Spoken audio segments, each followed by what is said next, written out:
Do mealtimes feel like a battle? Is your child refusing everything except for applesauce? Well, you're definitely not alone. Hi, I'm Dr. Lavanya Sithanandam, a pediatrician and mom, and you're watching the Park Pediatrics and Park Travel Clinic channel. If you want to stay in the loop with the latest expert pediatric and travel medicine information, please make sure to hit the like and subscribe button below. So today, we're talking about one of the most common concerns I hear from parents: picky eating. So I'm going to talk you through what's normal, when to worry, and 8 of my pediatrician approved strategies to bring peace and nutrition back to your dinner table. So first off, picky eating is just very common in young children. Around the ages of 2 to 5, many kids start to express their independence. And one of the ways they do that is by choosing what to eat, or more commonly, what not to eat. So their growth slows down during this time, which means their appetites naturally decrease. They may need fewer calories than you think. Remember, a toddler's portion size is about 1/4 of an adult's. So if they only eat a few bites, that may actually be enough for them. Here are 8 tips that I share with families in my practice that help them work with their picky eaters.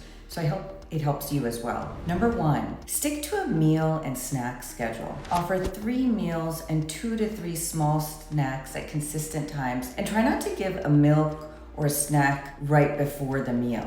Also, if your child is eating all day or grazing, they're less likely to feel hungry at meal times, so try to restrict that. Number 2, offer, don't force the food. Introduce new foods often, but don't pressure them to eat. Let them smell, touch, or even lick the food. Exposure counts, even if they don't swallow it. And just say something like, oh, you don't have to eat it, but it's here if you'd like to try. This gives them a sense of control, and they're more likely to eventually eat that food. 3, keep mealtime low pressure. Avoid bribes like, oh, you can have dessert if you eat your broccoli. This teaches them that veggies are the yucky part that they have to suffer through. Instead, stay positive and model enjoyment. Yum, this salmon tastes so good today. 4, make one meal for the whole family.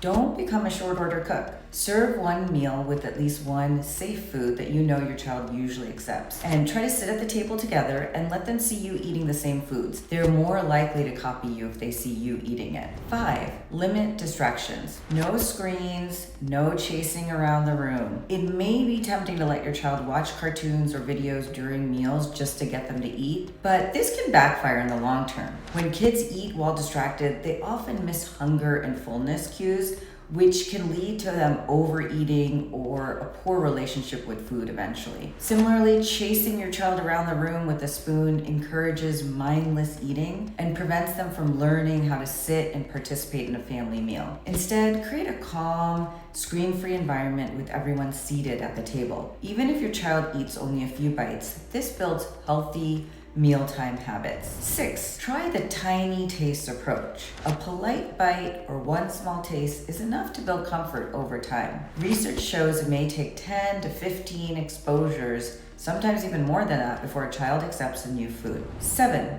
get kids involved. Let your child help pick veggies at the grocery store, rinse the fruit, or stir the soup. Kids are more likely to try something that they've helped to prepare. It gives them ownership and pride and control. 8, stay calm and consistent. It can take months to see progress. Don't give up. Avoid showing frustration because your calmness builds trust and reduces anxiety around meals. So, when should you be concerned? While picky eating is usually normal, you should check in with your pediatrician if 1, your child is losing weight or not gaining appropriately. 2, they avoid all food groups, like all proteins, all fruits. 3, they gag or vomit frequently when trying new textures. Or 4, meals are an ongoing source of so much distress for you and your child. So these could signal feeding issues that require evaluation by a specialist like a pediatric feeding therapist or a nutritionist. So what about children with autism or sensory needs? Some children, especially those on the autism spectrum or with sensory processing challenges, may experience more intense or persistent picky eating. This just isn't about preferences. It often involves how their brain interprets taste, smell, texture, and even the look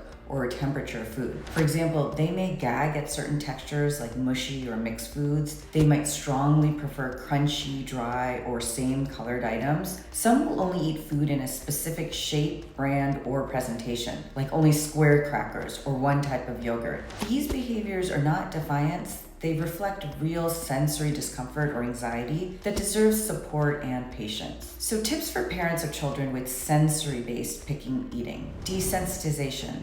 Let your child interact with the food without pressure. Smell it, touch it, or even just have it nearby. Routine and predictability. Children with autism often thrive on routine, so a predictable mealtime setting can ease anxiety. Visual support. Some families find success using visual schedules or food charts, or even seeing foods in books that you're reading together. And get help early. If your child's eating is severely limited or causes distress, talk to your pediatrician. A feeding therapist, occupational therapist, or pediatric dietitian with experience in autism can be really helpful. Remember, this isn't about fixing your child, it's about supporting them to help expand their diet at their pace using individualized care. So we're going to talk about some other frequently asked questions. How about what do you do if children refuse vegetables completely? Just keep offering it. Try different forms, raw, roasted, blended in smoothies, or in muffin recipes, or giving it with dip. Exposure is key. Can I hide veggies in their food? Yes, but don't rely only on this. Let them see and learn to accept veggies too. It's about building a relationship with the food. Is milk or juice making them less hungry? Possibly. Limit milk to less than 16 to 20 ounces per day. Water should be the main drink between meals. What if they only want snacks? Snacks can become a crutch. Offer whole food options like fruit, cheese, or hard-boiled eggs, and keep a regular schedule. Remember, picky eating is a phase for most kids. With patience, structure, and a little creativity, you can help your child build a healthy, lifelong relationship with food. If this video has helped you, please like and subscribe, and share with a fellow parent who's struggling at mealtimes. Let's make feeding kids feel a little less stressful and a lot more playful. I'm Dr. Lavanya Sithanandam from Park Pediatrics. See you next time.